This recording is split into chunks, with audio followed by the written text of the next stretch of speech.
ഷെറീനയും ആതിരയും കളി മതിയാക്കി. ഇനി പഠനത്തിന്റെ കാലം. പുത്തനെടുപ്പും ബാഗും ബോട്ടിലുമൊക്കെ എല്ലാവരും വാങ്ങി.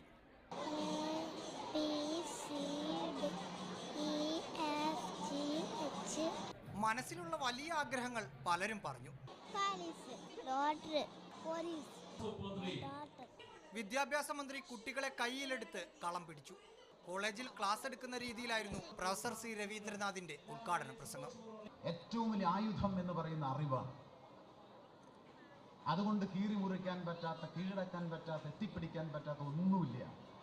2ാം ക്ലാസ്സിലെയും 3ാം ക്ലാസ്സിലെയും മുതിർന്ന ചേട്ടന്മാരും ചേച്ചിമാരും 1ാം ക്ലാസ്സിലെത്തിയ കുരുന്നുകളെ തൊപ്പിയണിയിച്ച് സ്വീകരിച്ചു. ഡിജിറ്റൽ ക്ലാസ് മുറികളാണ് കുരുന്നുകൾക്കായി ഒരുക്കിയിരിക്കുന്നത്. കണ്ണീരും ചിടുങ്ങലും മാറി നിന്നു. കുരുന്നു മുഖങ്ങളിൽ കണ്ടത് ചിരിപ്പൂക്കൾ മാത്രം. ഷൈജു ചാവശ്ശേരിക്കൊപ്പം റഹീസ് റഷീദ്, മീഡിയ 1, തിരുവനന്തപുരം.